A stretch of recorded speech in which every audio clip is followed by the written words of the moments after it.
What's up, friends? It's time for another Epic 7 video. Today we're talking about all the new things coming to the game over the next week or two, because it's Wednesday, and that's what happens on Wednesday, right? Everyone's like, this is the new things, it's crazy, oh my god. And here's how it really happens. It's like a small little thing, and then every YouTube video about it is like, oh my god, biggest thing ever to Epic 7.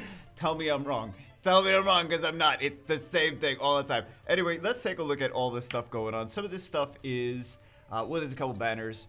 There's new exclusive equipment, and there's a new ML4 that everybody gets for free. So that's cool. And they don't have the skills for her yet. There's some concept art, but I'm pretty sure I can tell you what the skills are. So, update notice, blah, blah, blah. We got some new levels, right? We got some new levels. Episode 2, Chapter 6S. Etc., etc. There's another one as well. You get some good, some catalysts, but you get these catalysts.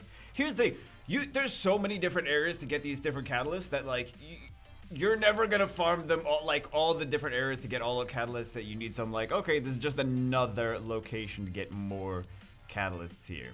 So more, you know what? I gotta give them credit. They do like.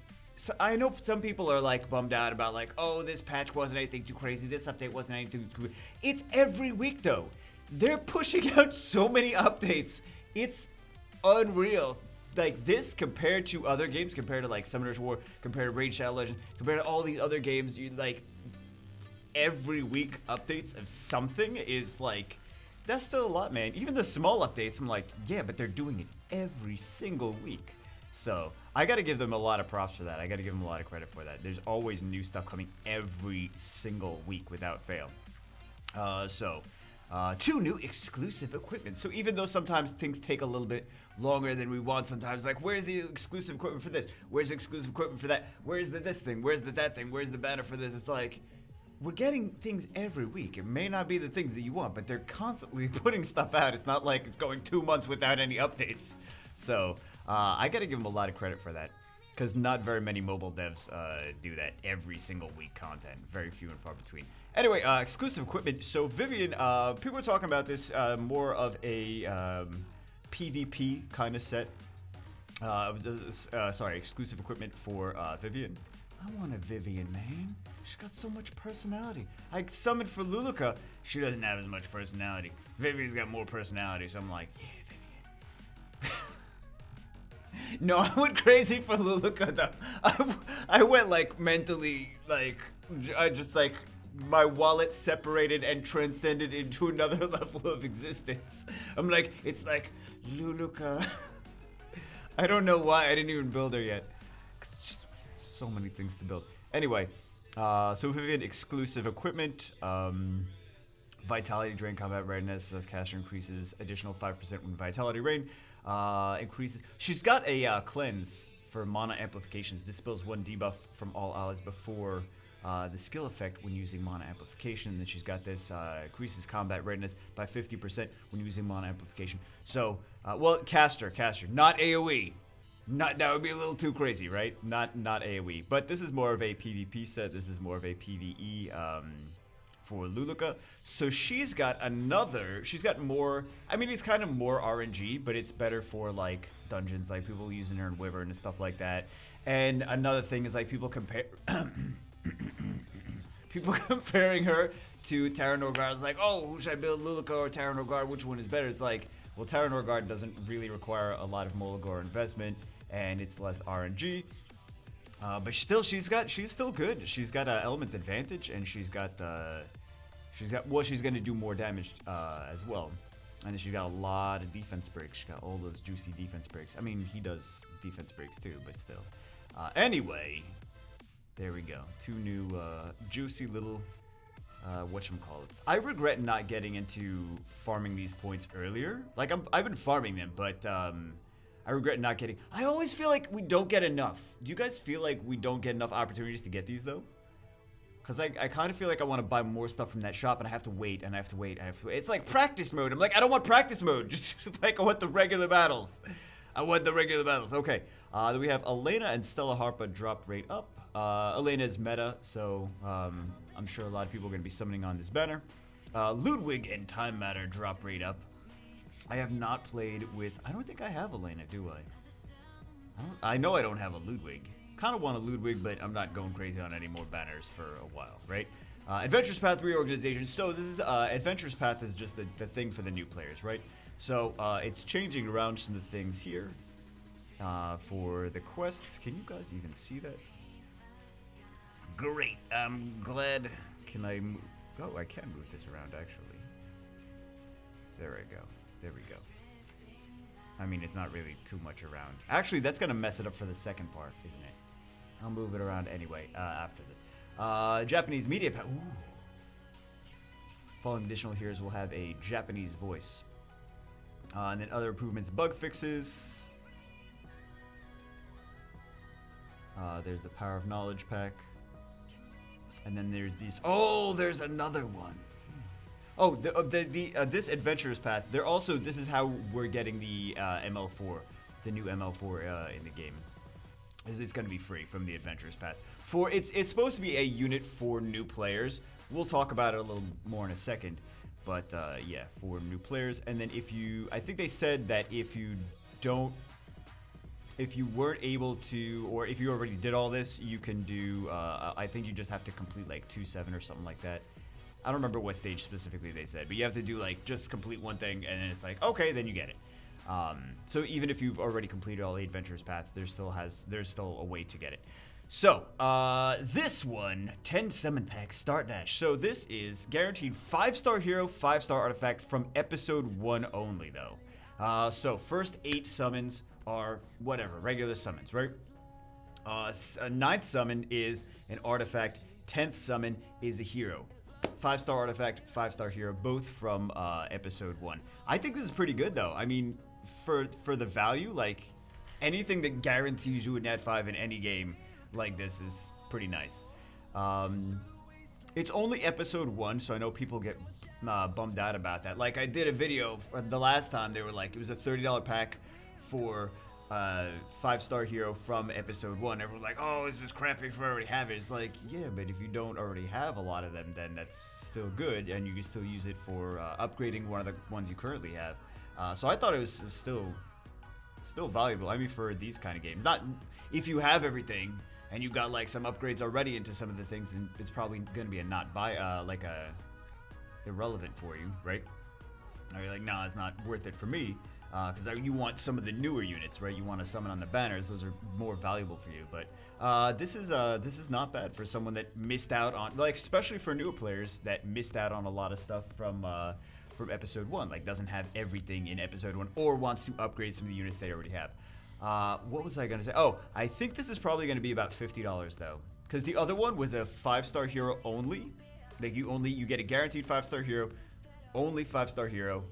No other summons. So I think this one's going to be, and that was $30, right? So I think this one's going to be $50 USD. If I don't know the conversion rates for every other country or whatever, but I think that's what it's going to be for in.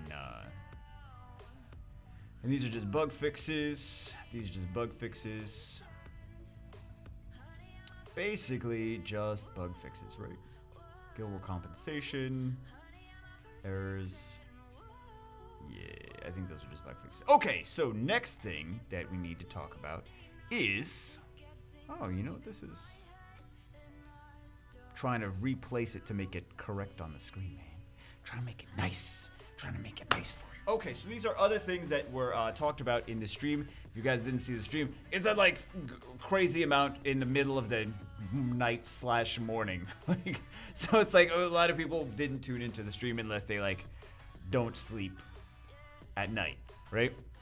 So new check-in event, 4 to 5-star hero ticket, and then a bunch of other goodies, a bunch of gear, and then we have for this next one drop rate up. So this is like there's the banners for what, Ludwig, and who else was the other banner?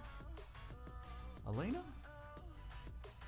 Yeah, Elena. Okay, so Ludwig and Elena, and then after that, starting on 6/4. It's going to be Sigrid, very exciting, and this Cradle of Life artifact, which is a new artifact that does debuffs, right? Does debuffs when with skill 1. So, if you're looking for, like, if you're like, oh, I mean, there's other units, though. There's other units that are really good for Wyvern 13, but a lot of people feel they need Sigrid or they want to summon for Sigrid for 13.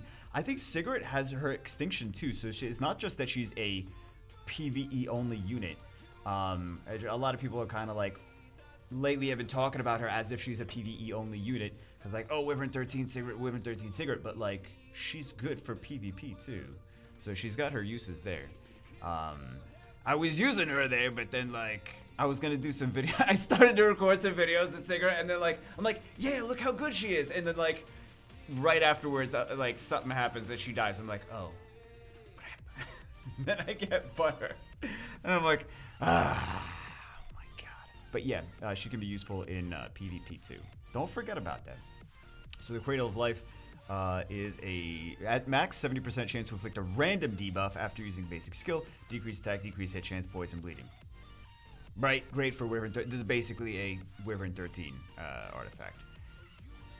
I'm sure this has other applications, but this is basically like Sigrid plus Cradle of Life equals Wyvern 13. But you don't even have to just use it on her. I mean, there's all these other all these other units that are good for Wyvern 13 that are, you know, Cradle of Life would be great on them.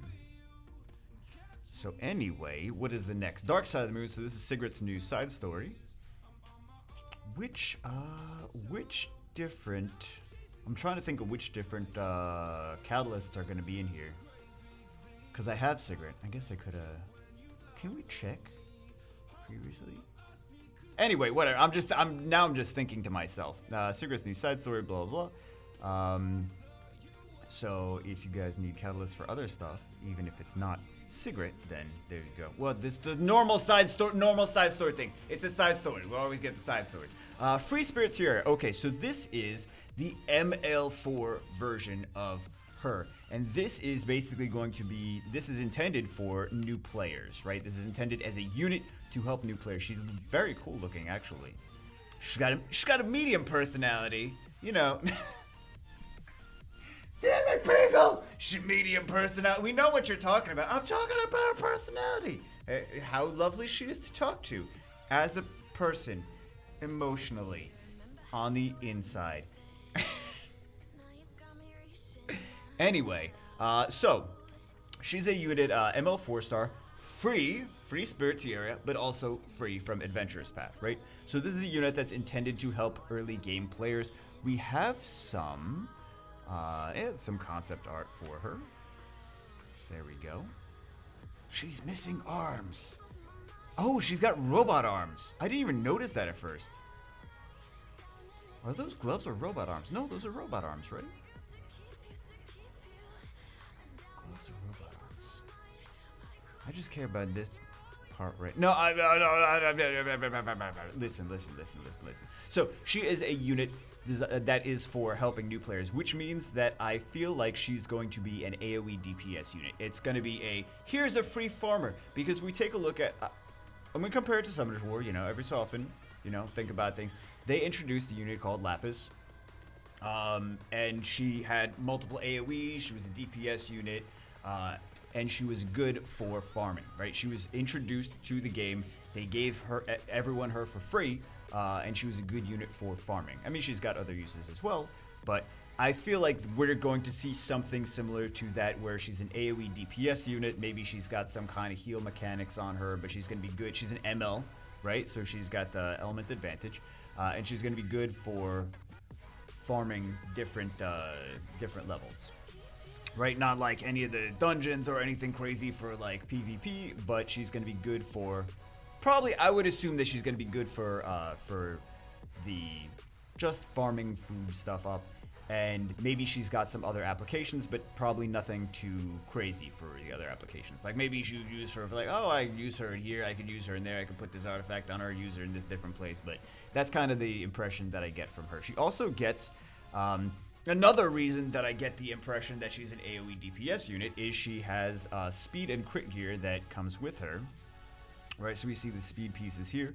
We see some of these crit pieces here. So that's crit damage and attack, crit damage necklace, and I mean this is stuff for new players, right? All these things are for new players. But it's got good substats. It's gonna have like speed and crit rate and stuff like that, crit damage and attack substats. So, because it's all intended to be good free gear for, I mean, it's not like 85 or 88s or anything like that, but it's still good for like new players to help catch up and like, oh, that's a good unit for farming and that's good gear for the unit for farming, right? That's kind of the impression that I get. So, fast, damage, there you go. Good crit rate. And then you also see based on her, this is just her concept art. So you see based on this that she is like a damage use. She does rushes towards the enemy. She does some crazy damage. Seems like a cool animation though, really. But just different concept art pieces for her. And yeah, I'm getting the impression that she's just an AoE DPS unit for... I mean, I could be super wrong. Could be like, no, she's gonna heal everyone. She doesn't even attack with anything. I'm like, no, that's not right. That's not right. Anyway...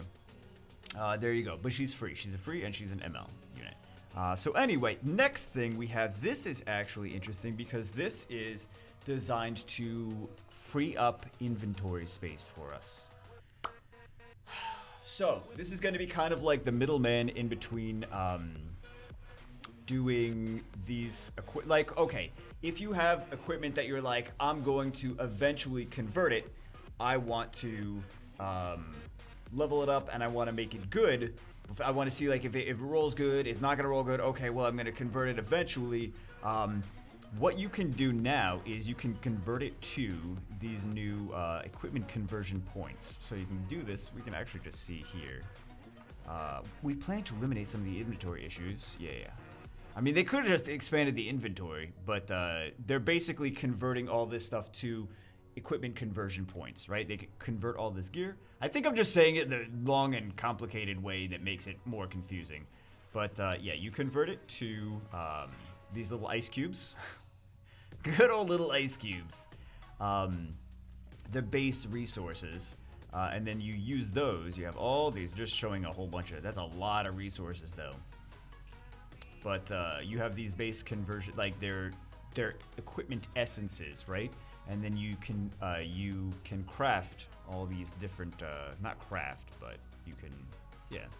Basically, you can make new equipment from these. You can convert equipment using these equipment resource points. So, anyway, I think I just said that the most long and complicated and nonsense way that you needed to say it. But it's basically a new currency that if you got a bunch of equipment that you're like, I want to eventually convert this to something better, something different, you just convert it to points, free up your inventory space, and then use those points to craft new gear. Anyway, that's it for this one. I hope it's a very complicated way of saying it, Bagel. You can just show the pictures. They show exactly what you were trying to say. Anyway, hope you guys enjoyed it. That's it for this one. Just wanted to cover some of the new stuff that they talked about today in both the patch notes and the stream. Anyway, that's it for this one. Like I said, hope you guys enjoyed. I will see you as always in the next one.